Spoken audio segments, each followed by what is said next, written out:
ओम शांति। जून 2022 के ज्ञानामृत मासिक से यह लेख है। टॉपिक है मम्मा की शिष्टता से लगता था कि यह बहुत महान आत्मा है। ब्रह्मा कुमारी शीलू बहन जो माउंट आबू से है, वे कहती है कि मेरा यह सौभाग्य है कि मैं बचपन में ही ज्ञान मार्ग में आई। सन 1960 में मैंने प्रथम बार बाबा को मुंबई में देखा।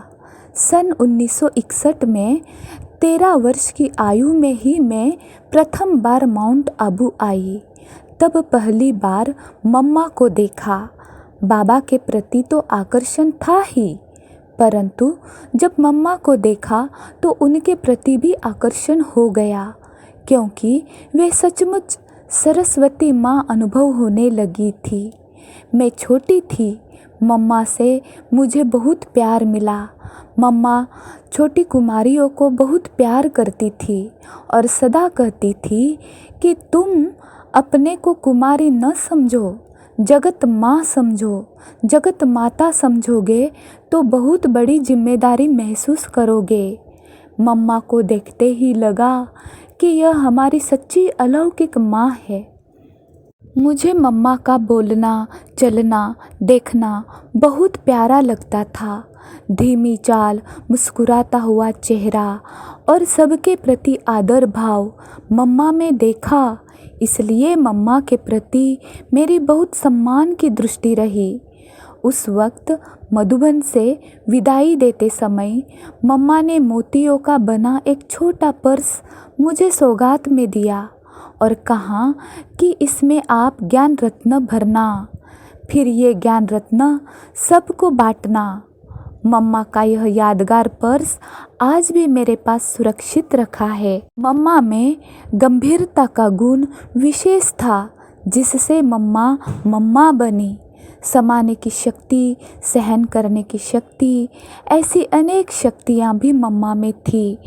उनकी बुद्धि कहीं भी किसी भी बात में नहीं जाती थी। मम्मा बहुत प्यारी और न्यारी थी। चलती ऐसे थी जो धरती को भी दुख ना पहुँचे। एक बार एक बहन पैरों से आवाज़ करते हुए चल रही थी, तो मम्मा ने उससे कहा, देखो धरती को भी दुख नहीं पहुँचाना है, आवाज़ से चलना भी धरती को दुख पहुँचाना है।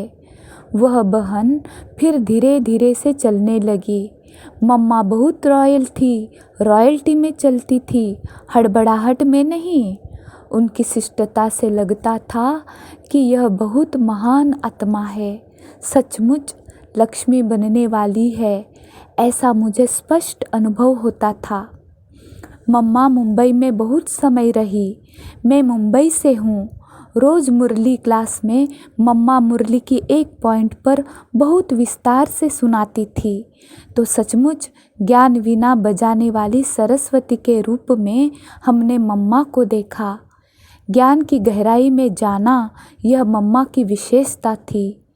मैं ज्ञान का मनन चिंतन करती थी, परंतु मम्मा से प्रेरणा ली कि मनन चिंतन कैसे इतनी गहराई से करना है, एक पॉइंट का इतना विस्तार कर सकते हैं, यह मैंने नोट किया और अपने जीवन में धारण किया। एक बार अव्यक्त बाप दादा ने टोली देते हुए मुझे वरदान दिया कि ज्ञान की वीणा बजाने वाली सरस्वती आपकी जबान पर है। तब मुझे मम्मा की याद आ गई कि मम्मा बिल्कुल ज्ञान की वीणा बजाने वाली सरस्वती थी, तो मेरे मुख से भी कोई भी ऐसे वचन ना निकले, ऐसे अपशब्द ना निकले, क्योंकि ये सरस्वती के बोल है। मम्मा इतनी शुद्ध थी, उनकी वाणी में इतनी मिठास थी, तो मुझे भी मम्मा की तरह अपनी वाणी में मिठास लानी है। कभी कड़वे बोल नहीं बोलने हैं, कभी किसी को शब्द काटा लगे ऐसा दुख नहीं देना है, क्योंकि सरस्वती जुबान पर बैठी है। एक बार मम्मा मुंबई में कुमारियों का क्लास करा रही थी, मैं भी वहाँ बैठी थी। मम्मा कह रही थी कि कुमारियाँ तो जगदम्बा है, विश्व माता है। इस प्रकार बहुत प्रेरणा दे रही थी। उसी समय एक कुमारी आवेश में आकर क्लास में आई और एक बहन के बारे में शिकायत करने लगी कि मम्मा उसने मुझे ऐसा कहा, यह कहा, वह कहा। मैंने देखा कि मम्मा के चेहरे पर रिंचक मात्र भी नाराज़गी नहीं कि मैं क्लास करा रही हूँ और क्लास के बीच में आकर इस तरह से डिस्टर्ब किया। मम्मा मुस्कुराई और बहुत प्यार से कहा कि अच्छा अच्छा, कोई बात नहीं, आप बैठ जाओ, देख लेंगे। फिर मम्मा का क्लास चलता रहा। इसी बीच जिसकी शिकायत हुई थी वह बहन भी क्लास में पहुंची। मम्मा ने उससे भी प्यार से बैठा दिया। क्लास पूरी होने पर सभी उठकर चले गए, परंतु मैं वहीं खड़ी रही। वे दोनों बहनें मम्मा के सामने बैठी रही।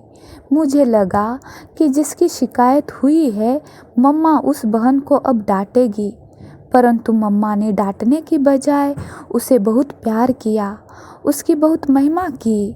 फिर पूछा कि आप बताओ आखिर क्या हुआ था। उस बहन ने बताया कि कोई बड़ी बात नहीं थी, ऐसे ऐसे हुआ था, मैंने यह कहा था, ये छोटी मोटी बातें थी। मम्मा ने फिर शिकायत करने वाली बहन को कहा कि देखो, आपको थोड़ा समझना चाहिए, कैसे आप आए, शिकायत की, आपस में समझौता कर लेना चाहिए था। अच्छा, कोई बात नहीं, अब आप दोनों आपस में मिल जाओ, गले मिलो, आपस में एक दूसरे के गुण देखो, एक दूसरे को स्नेह की दृष्टि से देखो। आप दोनों बहुत महान हो, आप दोनों की महिमा बहुत महान है। उसके बाद मम्मा ने उस बात का कहीं वर्णन नहीं किया, जैसे एक सेकंड में वह बात भूल गई। ऐसे मम्मा में समाने की शक्ति बहुत थी। एक माँ की विशेषता क्या होती है? सहन करने की शक्ति, समाने की शक्ति, फिर समेटने की शक्ति। ये सब मैंने मम्मा में देखी और प्रेरणा ली कि मुझे भी मम्मा समान इतने ऊंचे विचारों वाला बनना है। फिर ज्ञान को धारण करना, उसकी गहराई में जाना, मनन करना, यह जैसे मुझे मम्मा से वरदान मिल गया। कुमारी जीवन बहुत ऊंची जीवन है। कुमारी जीवन में जब हम पवित्रता और शुद्धि अपनाते हैं तो हम बहुत ऊंचे बन सकते हैं। एक कुमारी तो 100 ब्राह्मणों से भी उत्तम गाई जाती है और कुमारी को कहा ही जाता है 21 जन्मों का उद्धार करने वाली। इस जीवन में हम विश्व का उद्धार कर सकते हैं निर्बंधन होकर। बेहद रूप में सारा विश्व हमारा परिवार है, सब भगवान के बच्चे हैं और आपस में भाई बहनें हैं। यह महसूसता आती है। हमारे अंदर योग की और पवित्रता की शक्ति है, तो कोई भी गंदी दृष्टि वृत्ति वालों को दूर से ही हमसे ऐसे करंट के वाइब्रेशन आएंगे जो वे हमारे करीब भी नहीं आ सकेंगे। इसके लिए हमें शक्तिशाली स्थिति बनानी होगी और हर एक के प्रति शुभ कामना की वृत्ति रखनी होगी, जैसे मम्मा रखती थी। किसी के प्रति भी मम्मा ने कभी बुरा नहीं सोचा, चाहे वह व्यक्ति कैसा भी रहा हो, तो सामने वाला भी उसी महान भावना से महान आत्मा के रूप में देखेगा और किसी भी प्रकार की कुदृष्टि या बुरा विचार नहीं रखेगा। विरोधी भी मम्मा के सामने आते ही एकदम शांत हो जाते थे। उन्हें मम्मा से साक्षात्कार होता था। कुमारी होते हुए भी मम्मा को वे एक महान आत्मा अनुभव करते थे। यह था मम्मा का व्यक्तित्व। हम मम्मा का अनुसरण करें। मम्मा में सहन शक्ति, समाने की शक्ति, स्नेह की शक्ति, बड़ा दिल, हर एक के प्रति रहम की भावना, हर एक को ऊंची नज़र से देखना, ये सब गुण थे। हम भी मम्मा को फॉलो कर उनके समान बने तो सचमुच यह संसार बदलने में देर नहीं लगेगी। हम यही अनुभव करते हैं कि मम्मा हमारे बीच है और हम आज भी मम्मा से प्रेरणा लेते रहते हैं। उनकी बातें सुनकर, किताबों में उनके विषय में पढ़कर, ताकि हम भी अपना जीवन ऐसा बनाए और औरों के लिए प्रेरणा स्रोत बन जाए।